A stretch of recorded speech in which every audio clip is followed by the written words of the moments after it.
লিল্লাহি তাকবীর।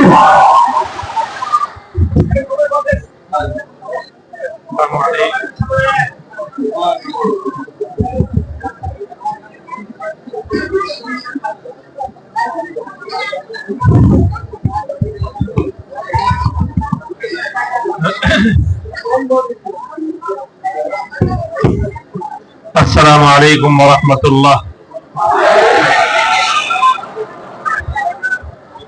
الحمد لله وكفى وسلام على عباده الذين اصطفى أما بعد أعوذ بالله من الشيطان الرجيم بسم الله الرحمن الرحيم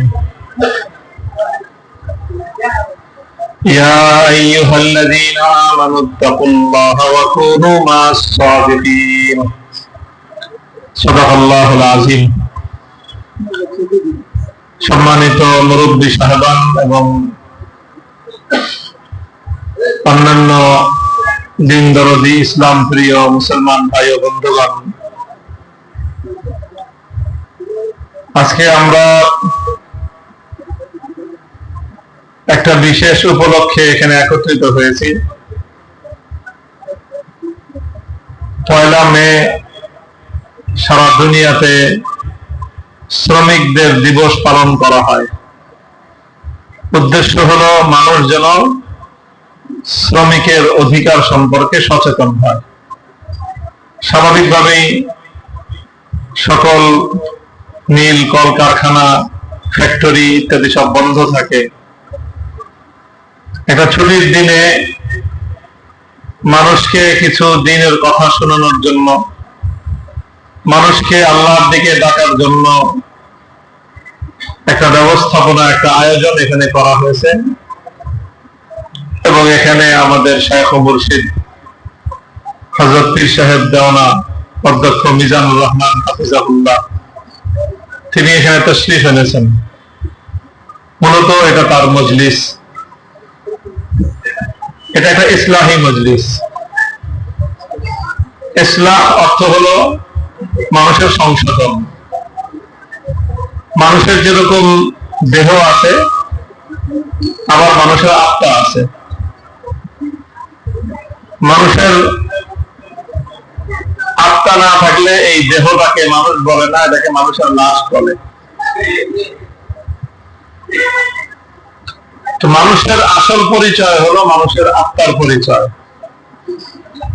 মানুষের ভিতরটা যদি ভালো থাকে সেই মানুষটা ভালো, মানুষের ভিতরটা যদি খারাপ থাকে সেই মানুষটার দেহ, তার বাহ্যিক অবয়ব যত সুদর্শনই হোক না কেন, তাকে মানুষ ভালো মানুষ বলে না। আমাদের দেহটা যেরকম অনেক সময় অসুস্থ হয়, অসুস্থ হলে আমরা সেই দেহের পরিচর্যা করি, চিকিৎসা নেই।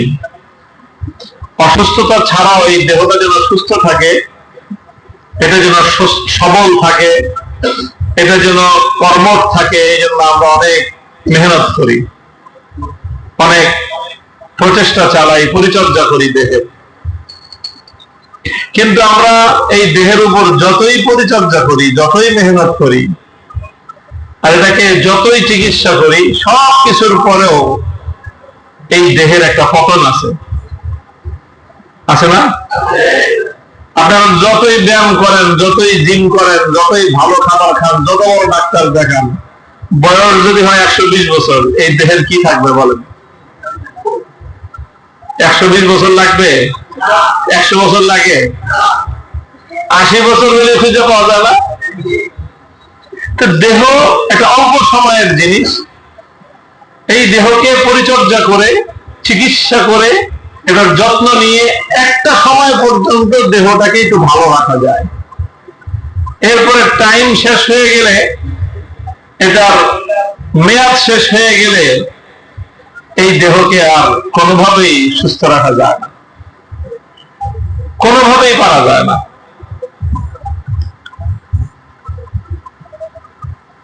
কিন্তু মানুষের যে আত্মা, মানুষের যে ভিতর, মানুষের যে রূহ, এটাকে যদি মানুষ, দেহকে নিয়ে মানুষ যেই পরিমাণ মেহনত করে, যেই পরিমাণ পরিশ্রম করে, দেহকে সুন্দর সুস্থ সবল রাখার জন্য মানুষ যে পরিমাণ এটার পিছনে শ্রম দেয়, অর্থ দেয়, এটার পিছনে সময় দেয়, সেই পরিমাণ সময় যদি মানুষ তার আত্মাকে সুস্থ করার জন্য দিত, তাহলে এই আত্মা এমন সুস্থ, এত সুন্দর, এত সবল হওয়া সম্ভব।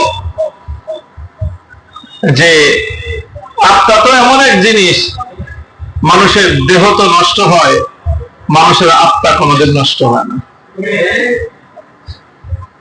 ইকেমি বিনি খিলাফে আদমান, ইকেমি বিনি খিলাফে আদমান, নেসেতন আদম খিলাফে আদমান। বলেন যে তুমি যেটা দেখো এটা হলো মানুষের খোলস। খোলস চিনেন?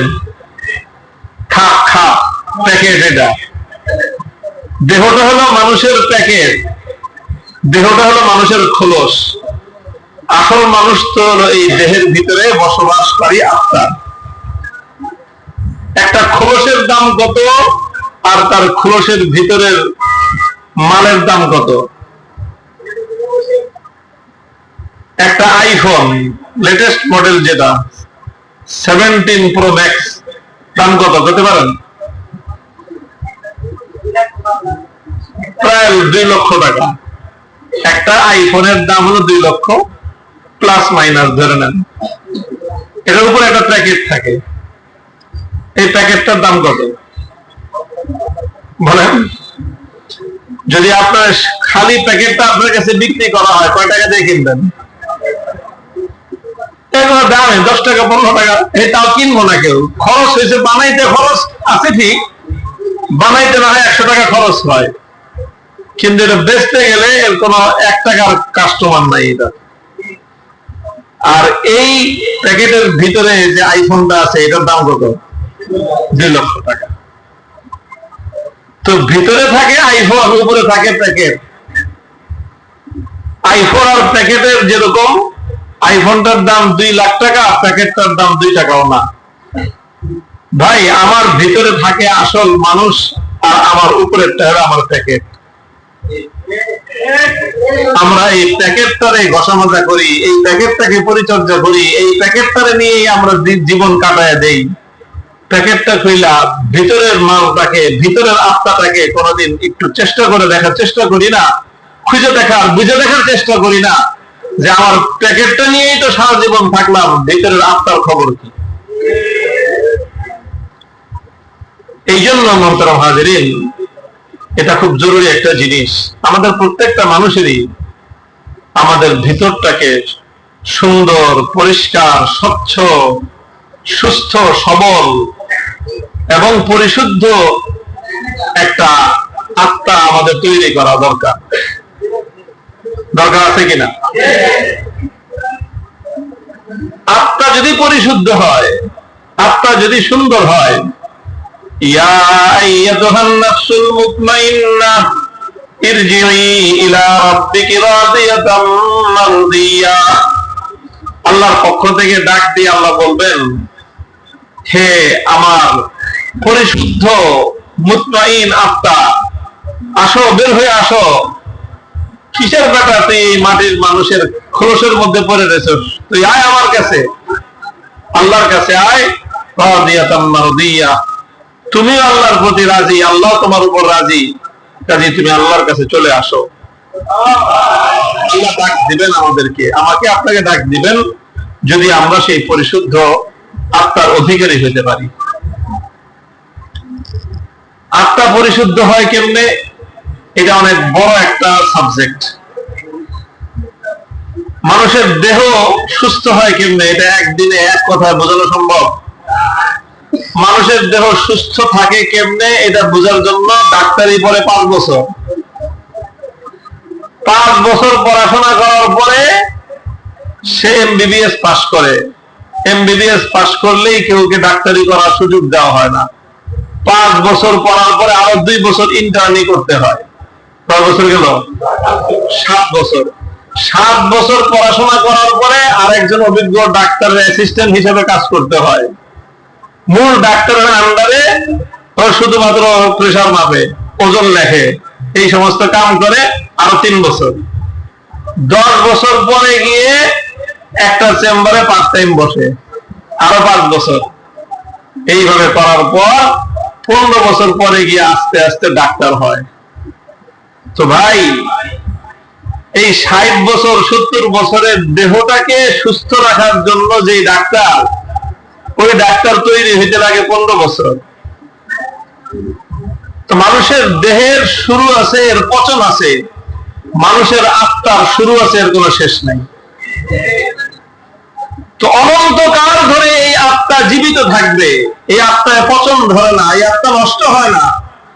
তো সেই আত্মাকে সুস্থ রাখার জন্য কিরকম মেহনত দরকার, এবং এই আত্মা যেইভাবে সুস্থ থাকবে এটা এরকম একবারে 2-4 কথায় বোঝা দেওয়া সম্ভব না।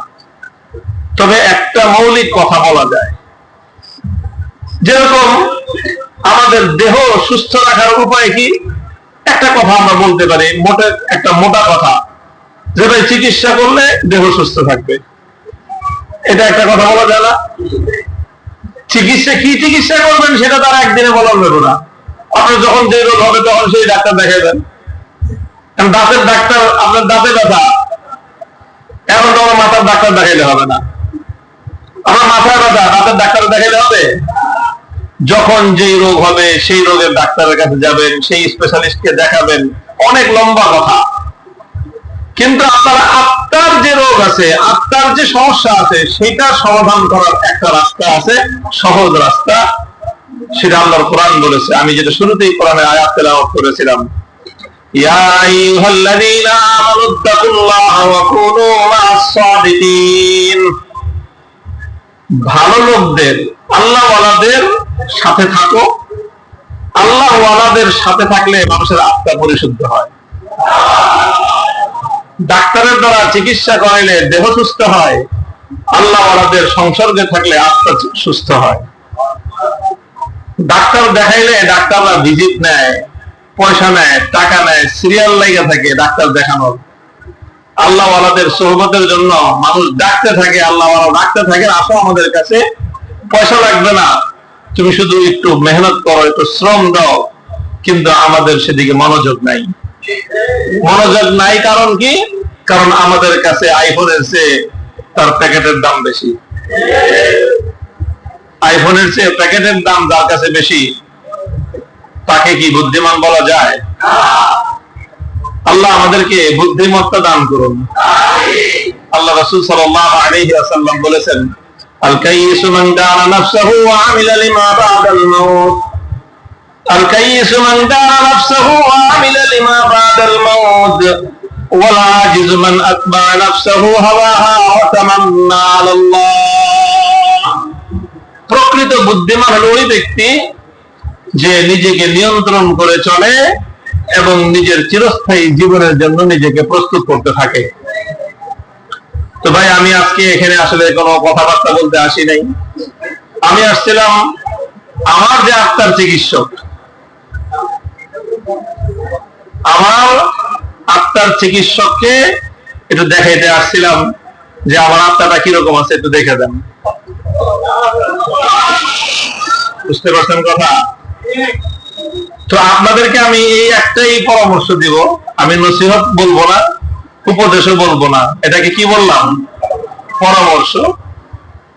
যে আপনারা আমাকে যেরকম মহব্বত করতেছেন, তো আমি যেরকম মনে করতেছি যে আমার আত্মাকে আমার চিকিৎসকের কাছে দেখানো দরকার মাঝে মাঝে, তো আপনাদেরও এরকম আত্মাকে চিকিৎসকের কাছে নিয়ে যাওয়া দরকার। এই জন্য বুজুর্গদের সাথে সম্পর্ক রাখবেন, আল্লাহ ওয়ালাদের সাথে সম্পর্ক রাখবেন, আলেম ওলামাদের সাথে সম্পর্ক রাখবেন। ওই সকল আলেম ওলামাদের কাছে যাবেন যে সমস্ত আলেম ওলামারা তারা আল্লাহ ভীরু, যারা দুনিয়া লোভী না, দুনিয়ার লালসা কম, আখিরাতের আশা যাদের মধ্যে বেশি, আল্লাহর ভয় যাদের মধ্যে বেশি, এই সকল আলেম ওলামাদের কাছে যাবেন, আল্লাহ ওয়ালাদের কাছে যাবেন, বুজুর্গদের কাছে যাবেন। গিয়ে সেখানে কিছু না হলেও কিছু সময় বসে থাকবেন। আপনি যদি কিছু সময় গিয়ে আতরের দোকানে বসে থাকেন, আতর কিনতে হবে না, সেন্ট কিনতে হবে না, পারফিউম কিনতে হবে না, আপনি যদি সেখানে গিয়ে আধা ঘন্টা বসেও থাকেন, ওই দোকান থেকে বের হয়ে আসলে আপনার কাপড় থেকে 2 ঘন্টা পর্যন্ত সুবাস ছড়াবে। আতরের দোকানে গেলে যেরকম বসে থাকলেও নিজের গায়ের মধ্যে সুবাস থাকে, আল্লাহ ওয়ালাদের কাছে গেলে ওখানে গিয়ে বসে থাকলেও নিজের আত্মার মধ্যে সুবাস চলে আসে, সুগন্ধি চলে আসে, পরিশুদ্ধি চলে আসে। এই জন্য আল্লাহ বলছেন যে কোন সাদিকিন, আল্লাহ ওয়ালাদের সাথে থাকো, আর কিছু লাগবে না। তুমি সাথে থাকলে ইন্না সুহবাতা মুআসসিরাতুন, তাদের সাহচর্য, তাদের সংসর্গ, তাদের সোহবত, এটাই ইনশাআল্লাহ তোমার আত্মাকে পরিশুদ্ধ করার জন্য এটা অনেক বড় উপকারী হবে ইনশাআল্লাহ। তো ভাই, আমি আসছিলাম আমাদের শেখ দাওরা হযরতের এখানে, শুনছি যে হযরত এখানে আসবেন, তো আসলাম, দেখা করলাম হযরতের সাথে, কিছু সময় সোহবত উঠাইলাম, আর এখন হযরতের নির্দেশে আপনাদের কাছে কিছু কথাও বললাম। আমি আশা করি যে আপনারা ইনশাআল্লাহ আলেমুল আমাদের সাথে সম্পর্ক রাখবেন, নেককার আল্লাহওয়ালা বুজুর্গদের সংসর্গে মাঝে মাঝে যাবেন, তাদের সাহচর্য অবলম্বন করবেন, তাদের সোহবত উঠাইবেন। ইনশাআল্লাহ আল্লাহ পাক রব্বুল আলামিন আমাদের সকলকে